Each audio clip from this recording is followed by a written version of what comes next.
SS증권방송 시청자 여러분 안녕하세요. 여러분들의 생활에 활력을 불어넣는 비타민 같은 시간 이은희의 스마트 생활 정보입니다. 여러분은 스스로가 풍요로워지고 싶으신가요? 나폴레옹 힐은 이렇게 말했습니다. 잠재의식은 비옥한 밭과 같다. 하지만 그 땅이 아무리 기름지다고 해도 그대로 방치하게 되면 머지않아 잡초만 무성할 뿐 못쓰게 될 것이다. 긍정적이고 적극적인 자기암시의 씨앗을 심고 열심히 가꿔야 한다라고 말이죠. 그렇게 된다면 당신은 점점 풍요로워질 것이라고 그는 이야기합니다. 네, 나의 잠재의식을 깨울 도서 정보와 함께 이은희의 스마트 생활 정보 시작하도록 하겠습니다.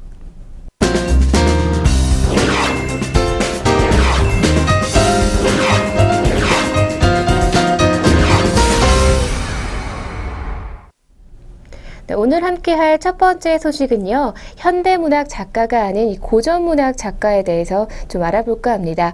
이 문학마다 여러 가지 세계관을 갖고 있는데요. 작가들 또한 마찬가지입니다. 보통 우리 인간의 생각에서 할 수 있었던 이 고전문학 그 사조를 깨고 반고전주의로 새로운 세계관을 창조한 작가가 있었는데요. 프란츠 카프카가 그의 영향을 받았다고도 전해집니다. 1세기 정도 먼저 이 세계관이 흘러간 그런 작가였는데요. 독일 출신의 베른트 하인리 빌헬름 폰 클라이스트입니다. 이 클라이스트는요, 오데르 강변 프랑크푸르트의 군인 귀족 집에서 태어났습니다. 그의 가족은 프로이센의 귀족으로 대대로 군인 집안이었고요. 그도 어릴 때 근위연대에 들어갔으나 1799년에 군적을 떠나 프랑크푸르트 대학에서 철학을 배웠다고 전해집니다.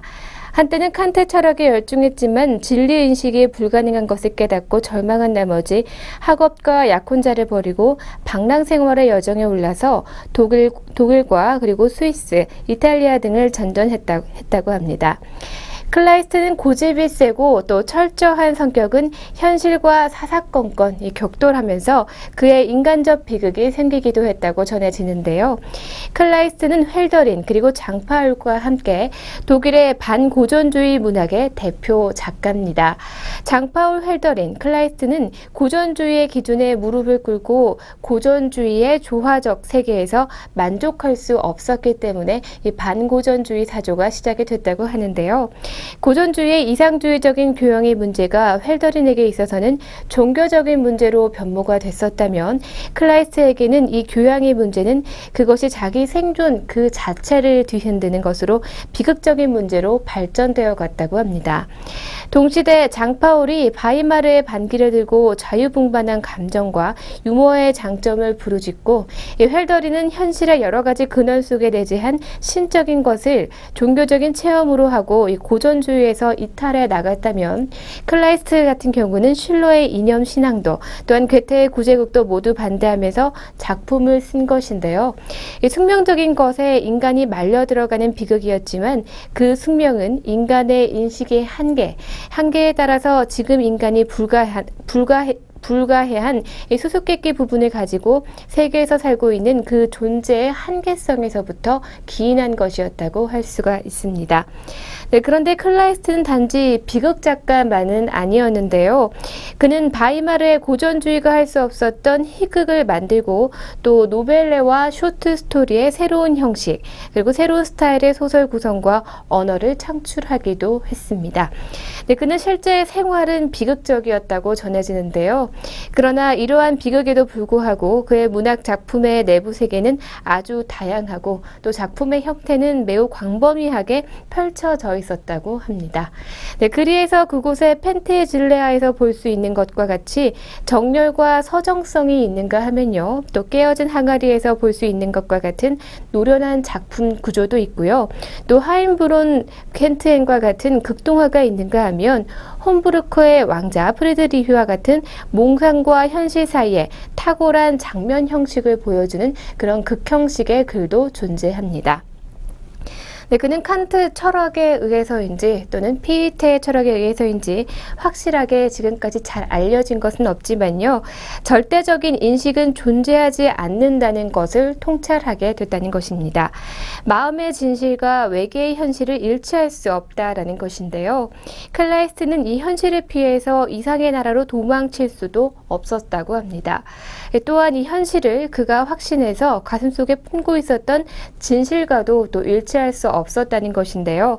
그는 정열을 불태우며 이 점에 있어서 또한 이상주의의 계승자이기도 했지만 이 현세에 있어서 자기의 구체적인 생활의 의미와 또 의무를 포괄해 줄 수 있는 궁극적인 도덕적 인식을 희고했었다고 전해집니다.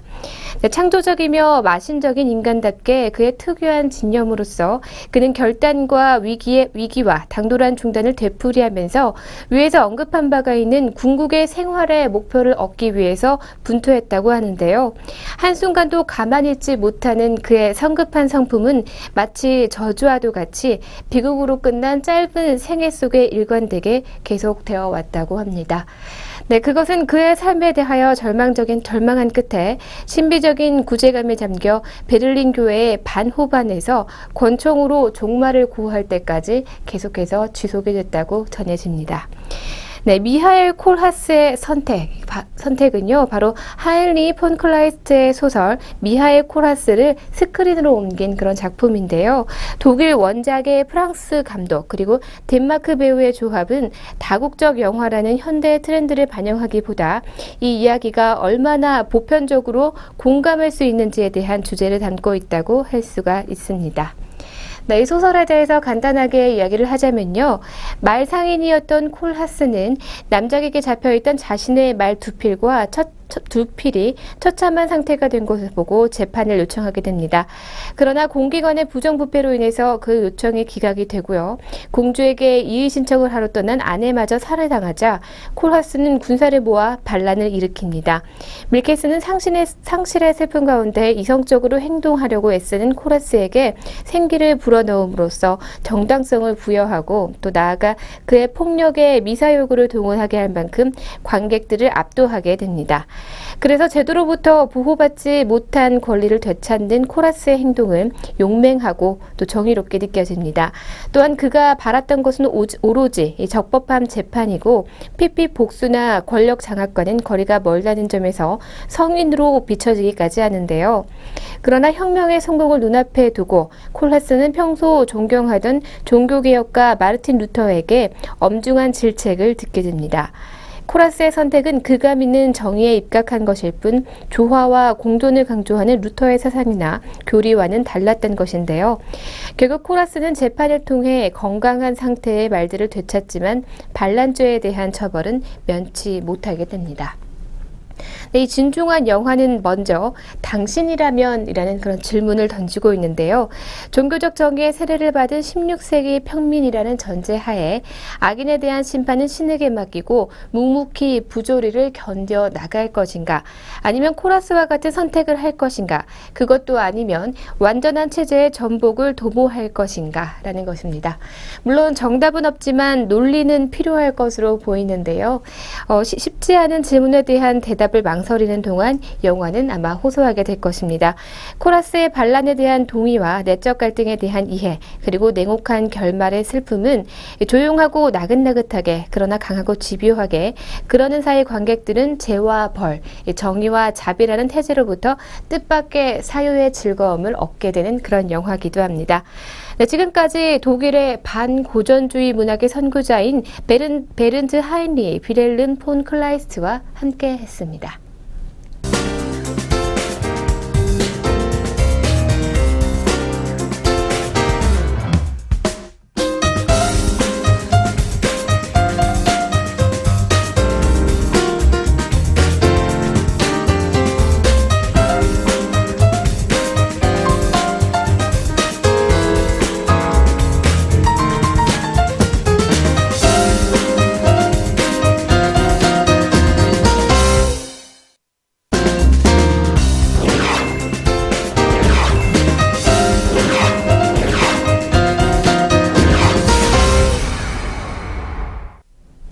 오늘 함께할 도서 리뷰는요. 100명 중 98명이 틀리는 한글 맞춤법이라는 책입니다.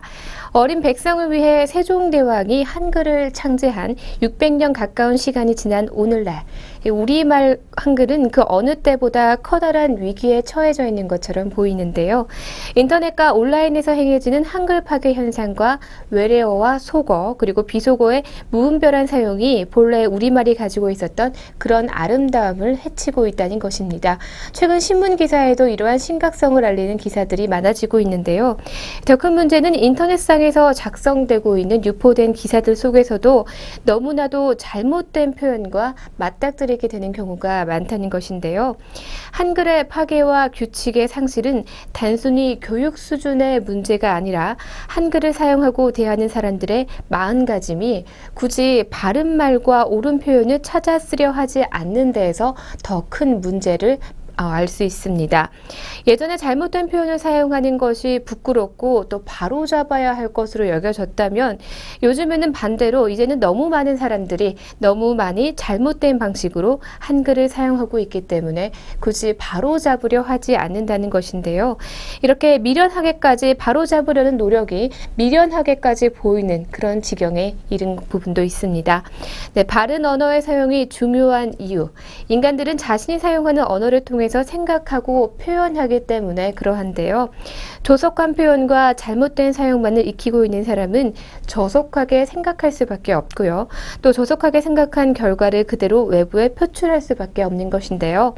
언어를 통해 우리는 편견을 만들게 됩니다. 결국 그 사람이 아무리 멋진 말을 하고 또 새로운 생각을 하게 되더라도 그 생각은 저속한 수준에서 벗어나지 못하는 것으로 여겨지게 되는 거죠. 언어는 곧 개인의 사고를 규정할 뿐만이 아니라요. 언어를 사용하는 사람의 사고와 지적 수준까지 판단하는 그런 기준이 되어주기도 합니다. 네, 오늘 소개해드릴 책 리뷰 100명 중 98명이 틀리는 한글 맞춤법이라는 제목부터가 정말 충격적인 책이라고 할 수 있는데요. 우리나라 인구가 5천만이라면 5천만 가운데 2%인 100만 명만이 바로 사용하고 있는 표현이라는 말이 됩니다. 네, 그렇다면 나머지 4,900만 명은 어쩌면 국적을 알 수 없게 된 말들을 사용하고 있는 건지도 모른다라는 것인데요. 물론 이런 생각들은 너무 극단적으로 치우쳐 있는 그런 생각입니다. 제목에 100명 중 98명이라고 말을 할 만큼 많은 사람들이 자주 헷갈려하고 또 틀리게 또 잘못 사용하고 있는 말들인데요. 일단 대표적으로 혼동하고 사용하고 있는 그런 표현들을 쉽게 밝혀 적음으로써 혼동을 피하고 또 올바른 한글 사용을 유도하겠다는 의지를 담은 그런 책입니다. 이 책에 담긴 표현들 처음 읽을 때는 공부하는 기분으로 하나하나 또 읽어 내려갈 수 있는데요. 또 나는 어떻게 한글을 사용해 왔는가라는 것을 생각하면서 나의 한글 사용 능력을 좀 가늠해 볼 수 있는 부분도 있습니다. 한때 현지 국어 교사였던 여자가 남자친구의 편지 교정을 한 그 이미지가 화제가 된 적이 있었는데요. 기억하실지 잘 모르겠네요. 이 문제의 남자친구가 한글 사용이 조금이라도 밝았었다면 아마 이러한 복면은 당하지 않았을 겁니다. 이처럼 한글의 올바른 사용은 연애 편지를 적을 때도 바로 이런 소소한 것에서부터 적용될 수가 있습니다. 100명 중 98명이 틀리는 한글 맞춤법에서 제목에서처럼 자주 혼동하는 맞춤법을 주로 이 책에선 잘 다루고 있는데요.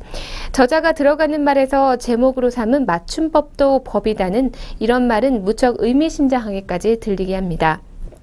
총 5장으로 구성된 내용은 1장에서는 맞춤법의 기초를 다루고 2장에서는 발음이 비슷해서 헷갈리는 말, 3장에서는 모양이 비슷해서 헷갈리는 말, 4장에서는 자주 쓰면서도 헷갈리게 되는 띄어쓰기, 마지막으로 5장에서는 우리말의 많은 부분을 차지하고 있는 한자어에 대해서 얘기하고 있습니다. 네, 이 책은 우리가 자주 헷갈리는 그런 표현들을 다루고 있다는 의미뿐만이 아니고요. 또 보통 어렵고 까다롭게 여겼던 맞춤법과 띄어쓰기에 대해서 쉽게 설명하고 있는데요. 쉽게 익히고 또 필요한 표현을 찾아서 익힐 수가 있기 때문에 100명 중 98명이 틀리기에 나 역시 틀릴 수 있다는 그런 안도감도 함께 주는 책이기도 합니다. 그래서 편안하게 잘못 써왔다거나 혼동됐던 표현들을 바로 잡을 수 있는 그런 기회가 이 책이 전해주고 있는데요. 인터넷과 컴퓨터가 발달을 했다고 해서 스스로 문서 작성을 해야 하는 일들이 줄어든 것은 실은 아닙니다. 오히려 업무가 세분화되면서 더 많은 보고서와 자료를 제출해야 하는 일이 늘어가는데요. 거기에다가 SNS 온라인 매체가 발달하면서 자신의 이야기를 글로 쓰고 또 표현하는 사람들이 많아지고 있습니다.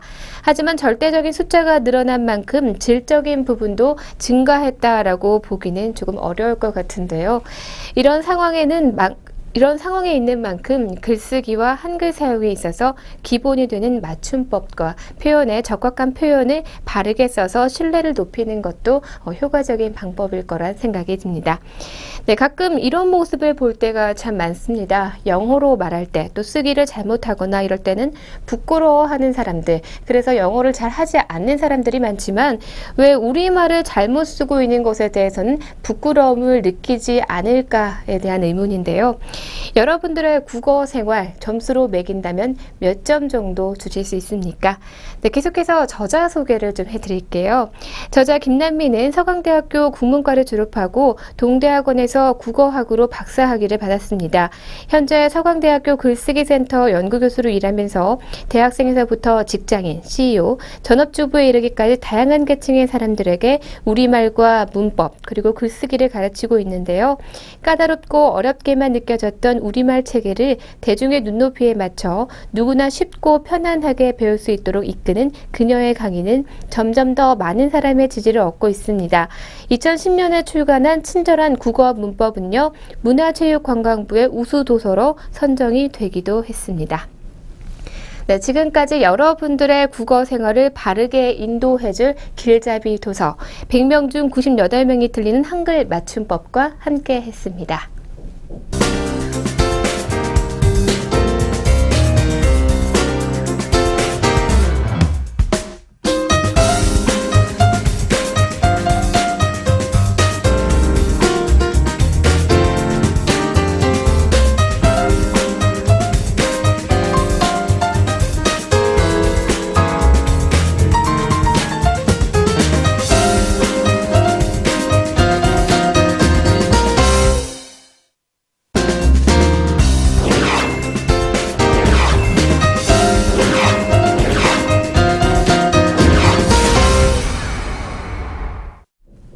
네, 계속해서 세 번째 소식으로 화제의 신간도서에 대해서 알려드리도록 하겠습니다. 첫 번째 도서는요, 혈액을 깨끗이 해주는 식품도감이라는 책입니다. 혈액의 흐름을 원활하게 하고 혈액을 깨끗하게 만드는 식품과 영양 성분을 자세하게 소개한 그런 책인데요. 혈액을 깨끗하게 만들기 위해서는 중요한 40가지의 식품과 24가지 영양 성분을 그림을 최대한 사용해서 자세하게 설명하고 있습니다. 또한 동맥경화나 고지혈증, 고혈압, 당뇨병 등에 대한 올바른 지식과 혈액과 혈관을 젊어지게 만들기 위한 운동요법이나 일상생활에서의 주의사항을 알기 쉽게 알려주고 있는데요.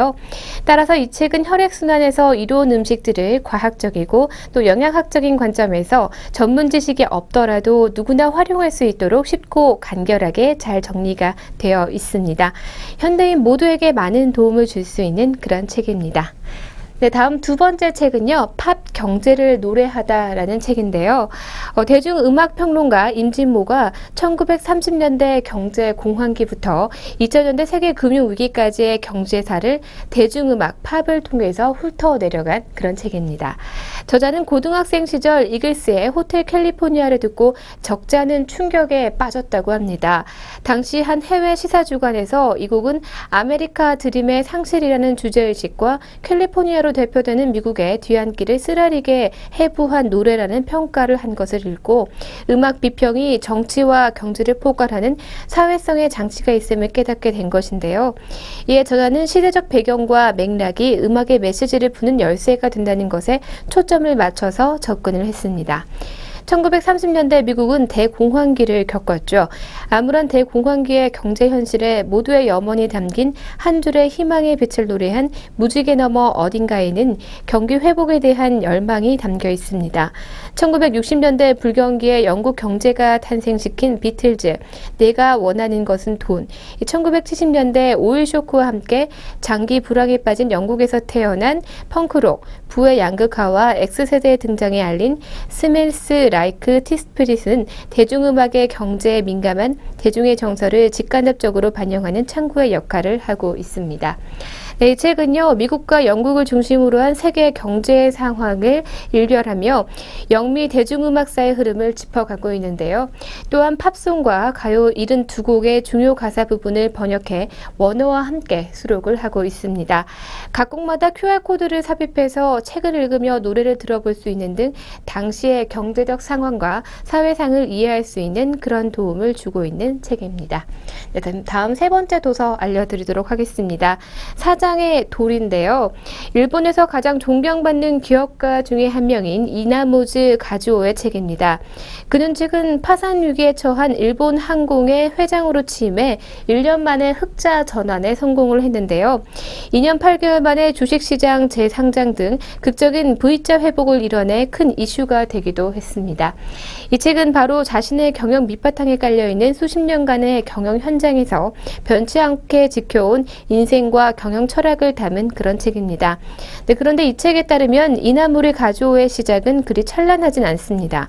중학교 입시에서 2번 떨어졌고요. 대학 입시도 실패를 겪고 결핵까지 앓았던 운 없는 청년은 몇 번 만에 취업 실패 끝에 결국 망해가는 회사에 취업하게 됩니다. 하지만 그는 마음을 다잡고 일에 몰두한 끝에 자신의 길을 찾아낸 한 명의 직원이 회사를 되살릴 수 있다는 것을 보여줬고요. 이후에 창업에 도전해서 결국에는 일본 대표 기업으로 만들어가고 있습니다. 네, 그가 이 과정에서 깨달은 것, 그리고 변치 않고 지켜온 원칙들이 바로 이 책에 담겨 있습니다. 다음 네 번째 도서 소개해 드리도록 하겠습니다. 60세 이상만 고용합니다 라는 책인데요. 일본 기후현 나카스카와시에 있는 가토 제작소의 모토는 60세 이상만 고용한다라는 것입니다. 자동차와 항공기, 가전제품 등에 쓰이는 금속 부품을 생산하는 가토 제작소는 1888년 창업 이래 가장 현실적인 실험을 해온 그런 기업인데요. 의욕 있는 사람만 구합니다. 남녀 불문 단 나이 제한 있음 60세 이상만이라는 구인 광고를 하면서 60세 이상의 실버 직원을 고용하게 됩니다. 2001년 4월 노인 15명을 고용한 후 나카스가와 인구 6만 명 중에 30%에 이르는 60세 이상 노인을 채용하게 되는데요. 현역 직원들도 60세가 넘어서 자신이 원하면 재취업을 할 수 있습니다. 전체 직원 100명 중에 60세 이상은 절반이 넘고 최고령자는 80세가 넘습니다. 실버 직원들에게 60대는 청년이라면서 역시 젊군, 팔팔하네라는 우스갯소리가 유행처럼 되는 곳이라고 하는데요.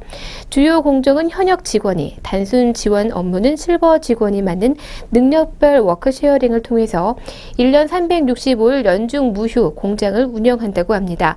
다시 말해 주말과 공휴일에는 실버 직원이 전담으로 일을 하는 것이고요. 평일에는 평균 나이 39세, 주말에는 평균 나이 65세의 직원들이 일하며 2교대 공장을 실현해 나가고 있다고 합니다. 가토 제작소에 대장장이 학교가 있다고 하는데요. 그 분야의 숙련공이 직접 만든 교과서를 준비해서 강의와 실기를 지도하는 배움의 장이라고 합니다. 네, 이 책에서는요, 노동을 통해 인간이 일한다는 것이 얼마나 고귀한 가치인 것을 알려주는 그런 도서라고 합니다. 네, 지금까지 화제의 신간도서 4권에 대해서 알려드렸습니다.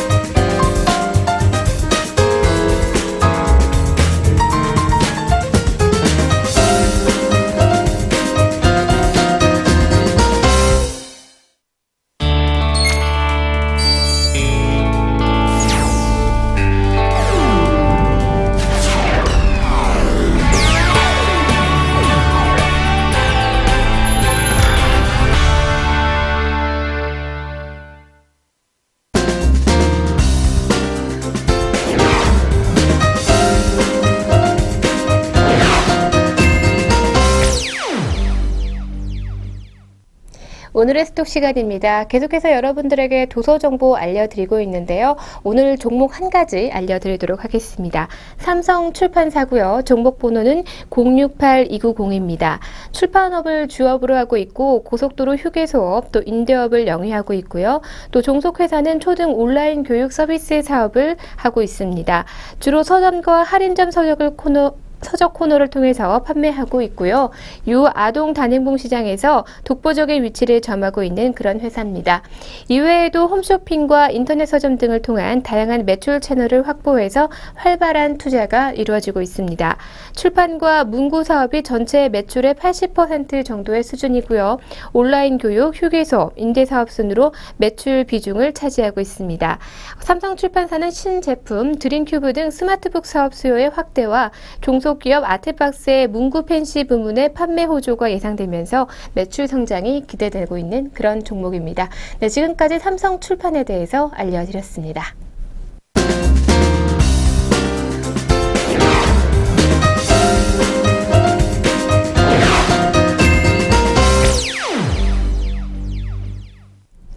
여러분들에게 즐거움과 감동을 드리는 오늘의 펀앤필입니다. 네, 오늘은 감동 영상이 있어서 준비했는데요. 그럼 함께 감상하시죠.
노력하면 이룰 수 있는 희망을 주고 싶었다는 이 자크 제일러.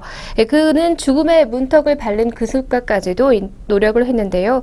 우리는 꼭 그렇게 극적으로 치닫지 않더라도 노력으로 희망을 만들어갈 수 있다는 것을 자크 제일러를 통해서 확인할 수 있었습니다. 네, 오늘의 펀앤필은 여기까지입니다.